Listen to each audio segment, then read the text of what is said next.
like to yield the chair to the Treasurer-elect, if he will.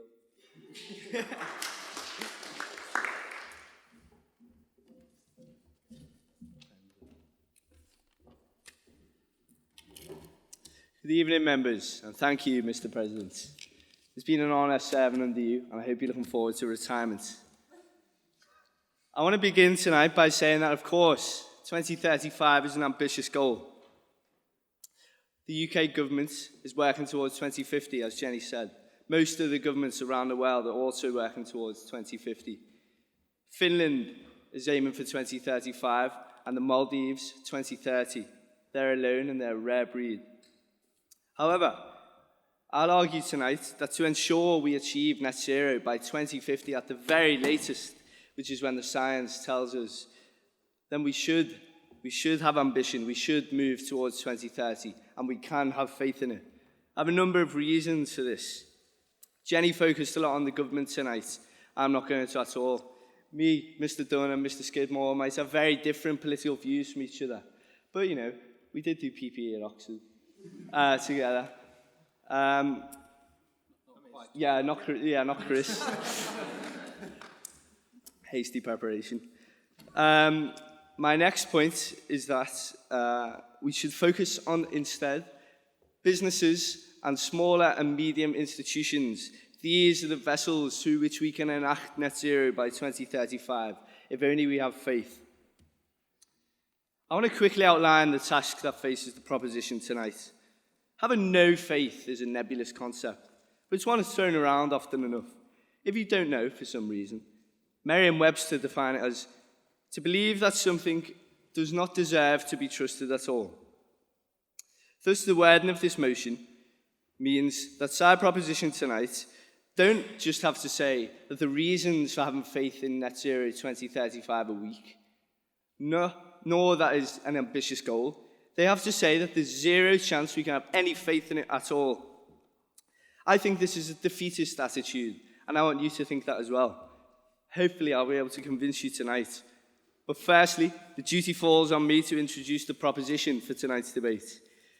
You've just heard from Jenny Heath, Chief of Staff at the Union, first-year PPist at Oriel College. Given the fact that Jenny's prelims are in 3 days, I'm surprised that her speech is probably more coherent than mine. I was going to do a classic roast on the appointed side of the committee for Jenny tonight, poking fun at how she lost an election and then had to go to appointed. But then she won an election on Monday, so she's done me dirty on that front.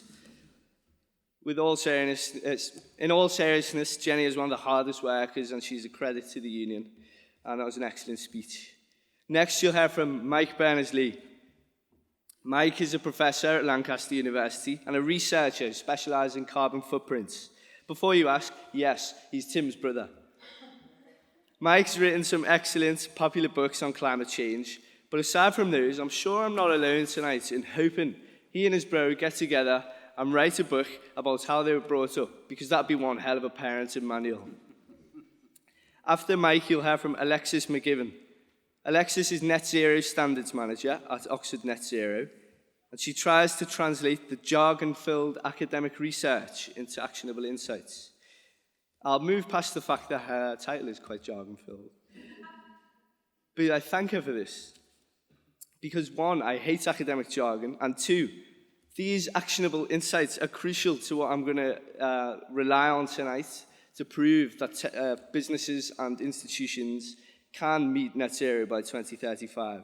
And last but not least, you hear from Dr. Ewan McGahey, a reader at King's College London specialising in law, economics and history. Ewan has been busy today in the Court of Appeal, arguing that his pension provider is investing far too much in fossil fuels. Admittedly, a noble cause. I was eagerly watching along on YouTube today to the live stream, and I admit, I was hoping the judge would strike him down so I could laugh at him tonight. But then I looked at his website and I saw he's had 19 different jobs, so it's probably best that judgment was reserved, else he might transform into a policeman and lock me up. Mr. President, these are your guests and they are most welcome.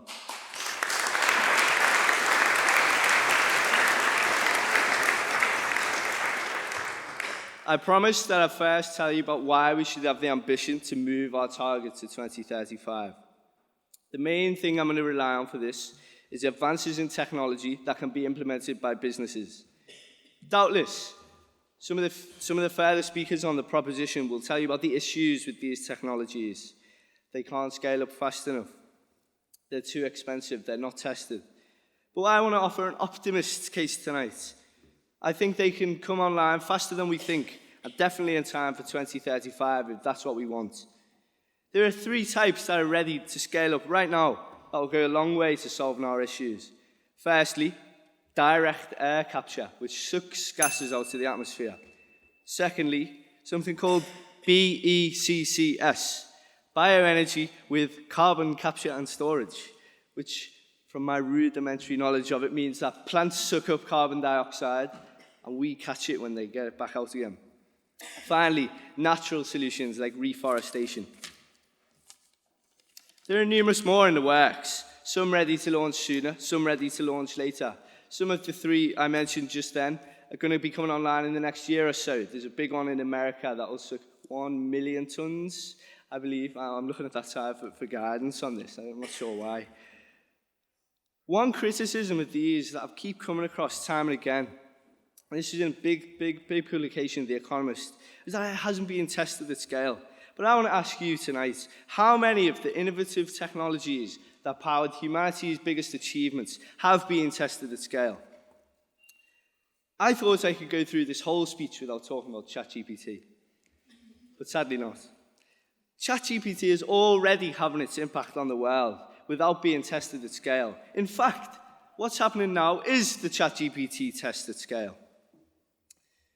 The point I'm trying to make with all of this ChatGPT talk is that we shouldn't let perfect be the enemy of good. If we're willing to press launch now, we can get going and start taking carbon out of the atmosphere. This is what we need to do, not just cut our emissions, but actively take carbon out of the economy. This will also help because some countries are going to move later, and I'll get to that in a bit. Some countries are going to try and do net zero later, so others are going to have to make up for that by being net zero earlier than 2050, because that is the cutoff. Second thing I want to talk about is the role of small and medium institutions. And I agree with Jenny. I wholeheartedly agree with Jenny that it's all about people. But you don't have to agree with proposition tonight to say that. See, there's a focus on 2 levels of action with net zero. One is big picture stuff, governments sucking this stuff out of the atmosphere, making international deals. The second is what Jenny mentioned, people eating less red meat, taking public transport. But there's a third, less talked about means of enacting net zero change, which is through our institutions, which is through the places we work and the societies we get involved in. To illustrate this, I want to tell you a story. Last week, after our India debate, I went home and had a chat with a friend. We stopped for a pint on the way. We talked about the debate, we discussed it. The president-elect's speech was, how did that guy get 20 minutes worth of statistics when the time limit was 10? That kind of stuff. But then he said something that really got my mind going. He said, how much carbon did I think had been emitted by 5 speakers and some of their family members flying over from India? I couldn't answer him in the pub for obvious reasons, but I couldn't stop thinking about it. So the next day, I woke up and I started looking into this. Long story short, there's now a new standing order in the rules and standing orders of the Oxford Union Society that mandate a named member of the governing body to look into how we can carbon offset our flights. From now on, the union is more than likely not going to carbon offset every speaker flight. This carbon offsetting is not perfect, but there are definitely ways to carbon offset that can do more good than harm. This can be investing in the technologies I referred to before. Planting trees, if it pulls carbon off the atmosphere. No. Hopefully this trend can catch on. If you multiply this by every student society, I think that'll make a difference. I'm not saying it's perfect. I'm not saying it's anywhere near enough, but it's 2023, and according to this motion, we've got 12 and a half years to do more. That took me 3 hours and a chat down the pub. Now, this is where the speech gets a little ropey, I will admit. But I want to tell you about how there's nothing wrong with bringing our goal forward to 2035. You see, already countries are deviating from the norm. China, Russia, Saudi Arabia are talking 2060, India 2070. To get these countries on board by 2050, countries that can must do it earlier. We've got to show we're doing this, you've got to join in with us. In a time when international agreements are being few and far between, there is a broad consensus about the benefits of net zero in itself, not on the year. We've had Brexit, Trump, COVID, war, but everyone agrees net zero is a fundamentally good goal. When it comes to implementing this policy then, we must show people that are refusing to meet 2050 that it can be done, and the only way to do that is to do it earlier. And there's the bell, so I'm going to finish up soon, but I want to leave you with a few thoughts. I hope tonight I've proven enough to you to give you a small semblance of hope that net zero can be achieved by 2035. If I've given you even a little bit, you should be walking out of that opposition door tonight. The climate is a major problem facing us all, and like Jenny said, and like you're going to hear from all these guys, I didn't want to roast them too bad because fundamentally I agree with them. But I think I'm a bit more of an optimist than these guys, and I hope that I can convince some of you tonight. I told you the speech was ropey at the end, but it's been a pleasure, and I look forward to the rest of the debate.